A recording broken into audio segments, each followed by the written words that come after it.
काय मग मंडळी, हॉटेलसारखा परफेक्ट पांढरा रंग आणि मखमली पोत असलेला पांढरा रस्सा घरी जमत नाही आहे? काळजी करू नका, आज मी तुमच्यासाठी घेऊन आली आहे अगदी सिक्रेट पद्धत, ज्याने तुमचा पांढरा रस्सा होईल एकदम हॉटेल स्टाईल. चला तर मग कृती पाहूयात. आज जेवणात काहीतरी झटपट आणि एकदम स्पेशल बेत करायचं आहे का? मग हा व्हिडिओ फक्त तुमच्यासाठी आहे. आज आपण पाहणार आहोत खास पांढरा रस्सा मसाला बनवण्याची सिक्रेट रेसिपी.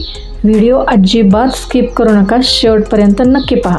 पांढरा रस्सा बनवण्यासाठी लागणाऱ्या साहित्याची यादी अगदी सविस्तरपणे आणि योग्य प्रमाणासहित मी इथं दिलेली आहे. तर त्यासाठी आपल्याला लागणार आहे अर्धा किलो मटण, अर्धा नारळ, ओला मसाला पेस्टमध्ये आले लसूण पेस्ट, सर्व प्रकारचे खडे गरम मसाले आणि इतर साहित्य. सर्वात पहिली कृती आपल्याला करायची आहे ते म्हणजे काजू, तीळ आणि खसखस आपल्याला 2 ते 3 तास भिजत घालायचे आहेत. त्यानंतर 2 ते 3 तासानंतर आपल्याला त्याची पेस्ट बनवून घ्यायची आहे.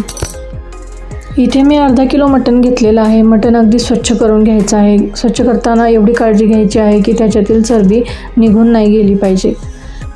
अशा पद्धतीने गॅस पेटवून आपल्याला त्याच्यावरती एक पातेलं ठेवून द्यायचं आहे आणि पातेल्यामध्ये आपल्याला 3 चमचे किंवा 3 छोट्या पळ्या तेल ओतायचे आहे. त्यानंतर याच्यामध्ये आपल्याला कांदा, बारीक चिरलेला कांदा टाकून द्यायचा. कांदा सोनेरी रंगावर परतल्यानंतर त्याच्यामध्ये 1 चमचा आलं लसूण पेस्ट टाकायची, व्यवस्थित परतून घ्यायचं आणि त्यानंतर त्याच्यामध्ये 1 चमचा मीठ टाकून द्यायचं. सगळं एकजीव झाल्यानंतर आपल्याला स्वच्छ केलेलं मटण त्याच्यामध्ये शिजण्यासाठी टाकून द्यायचं आहे. मटण ॲड केल्यानंतर आपल्याला हे सर्व व्यवस्थित एकजीव करून परतून घ्यायचं आहे. मटण शिजवताना नेहमीप्रमाणे आपण हळद टाकतो, पण याच्यामध्ये आपल्याला हळद टाकायची नाही आहे. सुरुवातीला मटण आपल्याला मोठ्याच फ्लेमवरती शिजवून घ्यायचं आहे. आता शिजवताना आपल्याला याच्यावरती झाकण लावून द्यायचं आहे आणि त्या झाकणावरती तुम्ही जे काही झाकाल त्याच्यात ते खुलगट असावं. लक्षात ठेवा, लगेच मटण परतल्यानंतर आपल्याला त्याच्यात पाणी ओतायचं नाही आहे. मटण परतताना आपण जे मीठ घातलं होतं त्याच्यामुळेच याला पाणी सुटतं आणि त्या पाण्यामध्येच मटण सुरुवातीला शिजू द्यायचं असतं. हे पाणी जोपर्यंत गरम होतं तोपर्यंत आतील मटणाला मिठाचं पाणी सुटलेलं असतं. ही पद्धत वापरल्यामुळे आपल्याला सेपरेट पाणी गरम करून घ्यावं लागत नाही. जसजसं मटण शिजेल तसतसं वरील पाणी गरम होत जातं आणि ते गरम झालेलं पाणी आपल्याला मटणामध्ये ओतता येतं.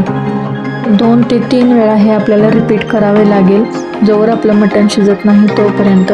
अशा पद्धतीने मटण शिजवल्यामुळे त्याला एक चांगली चव येते आणि ते व्यवस्थित शिजतं सुद्धा.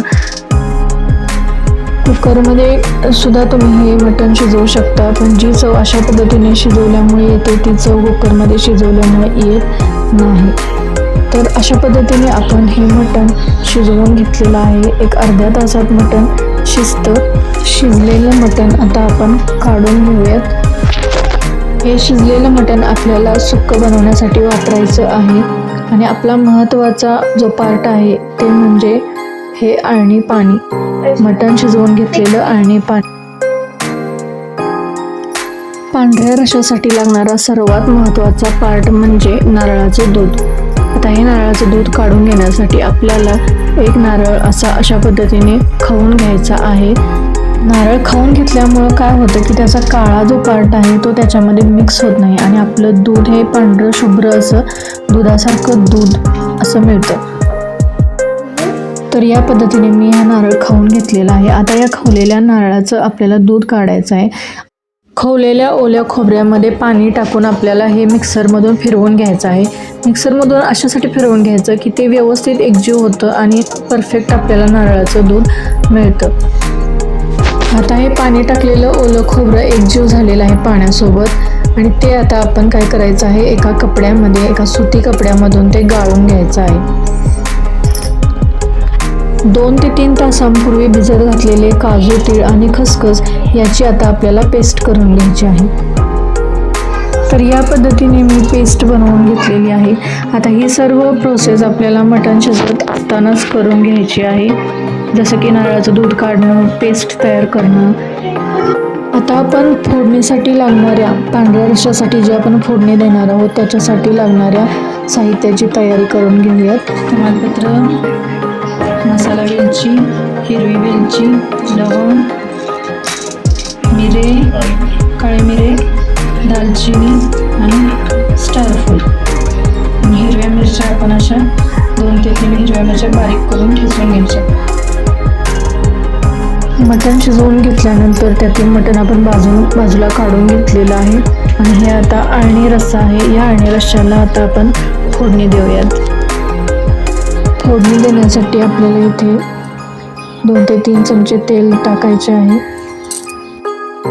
यानंतर यामध्ये आपल्याला खडे गरम मसाले आणि बारीक करून घेतलेली हिरवी मिरची टाकायची आहे.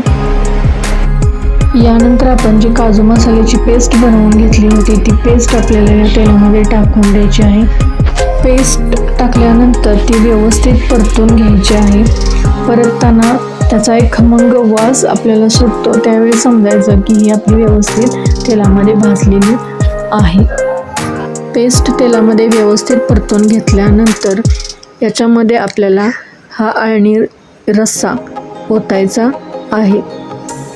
यानंतर याला व्यवस्थित उकळी येऊ द्यायची आहे. याच्यामध्ये तुम्ही हवे असल्यास मटणाचे तुकडे सुद्धा टाकू शकता. अर्धा चमचा मीठ याच्यामध्ये आपल्याला टाकायचं आहे.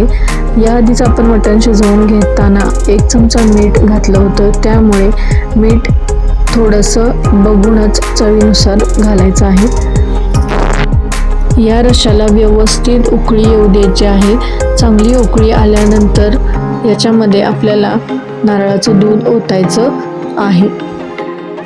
साधारण 1 ग्लास दूध मी याच्यामध्ये ओतलं होतं. आता आपल्याला इथं एक काळजी घ्यायची आहे की जेव्हा आपण नारळाचं दूध याच्यामध्ये ओततो त्यावेळेस आपल्याला पुन्हा या रश्श्याला उकळी आणायची नाही आहे. फक्त ते दूध ओतल्यानंतर ते व्यवस्थित त्या रश्श्यामध्ये मिक्स करायचं आहे आणि झाकण लावून गॅस बंद करून द्यायचा आहे. दूध ओतल्यानंतर जेव्हा परत त्याला उकळी आणली जाते तेव्हा ते दूध फुटतं आणि पाणी वेगळं आणि मसाला वेगळा असं होतं. मग त्या रश्श्याला काही अर्थ राहत नाही. त्यामुळे हीच ती स्टेज आहे जिथं आपला कस लागतो अगदी असं म्हटलं तरी काही वावगं ठरणार नाही. तर अशा पद्धतीने आपला पांढरा रस्सा इथे तयार झालेला आहे. तुम्ही बघू शकता. मी सांगितलेली रेसिपी तुम्हाला कशी वाटली हे कमेंट करून नक्की सांगा. त्याचबरोबर काही कमी जास्त राहिलं असेल तर तेही नक्की सांगा. व्हेज आणि नॉनव्हेजमधील अशाच भन्नाट रेसिपीजसाठी माझ्या चॅनलला लाईक, शेअर आणि सबस्क्राईब करायला विसरू नका. धन्यवाद.